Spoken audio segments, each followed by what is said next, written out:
Welcome to the Windows Computer and Technology channel. And, the Windows updates seem to be rolling out well 24 hours after they started rolling out for Windows 10 22H2 and for Windows 11 22H2 and 23H2. If you haven't done so, they actually fixed quite a few critical flaws and also a 0-day that could be exploited in the wild, maybe. So, of course, head on to your settings and to Windows Update to get your updates. That's for sure. Now, one of the things that I would like to mention that a lot of you have actually come back to me saying, yeah, didn't have it and I got it now. So, the Copilot, Windows Copilot, is now even more prevalent on Windows 10. And I was wondering if the fact that you had to switch on for new features or not was making a difference.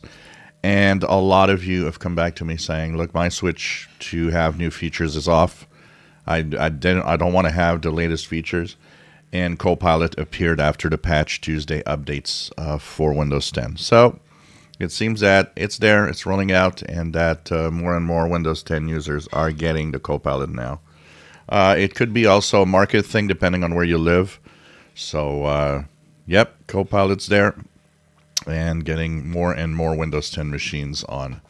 Of course, it's interesting because the biggest comment I get about Copilot for most of you is you don't want it and you won't use it. So, this is something that Microsoft should think about, that maybe, okay, if you want to add new features, but how about telling us, hey, there's this new feature. If you ever want it, you can download it and install it, but you don't have to. That'd be kind of a great thing, but Microsoft being Microsoft. They're pushing what they want, especially they kind of have that big push for AI. So for now, nothing wrong.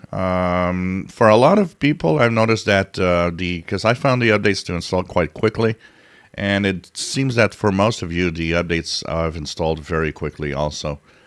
Even a few of you with older machines said that within 30 minutes it was already installed. So this seems to be okay and quite cool.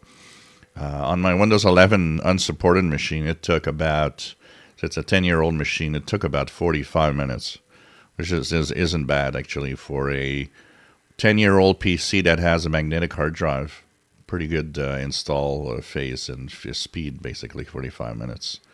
The restart is quite quick, so it doesn't show that much. If you enjoy my videos, please subscribe, give us thumbs up. Thank you for watching.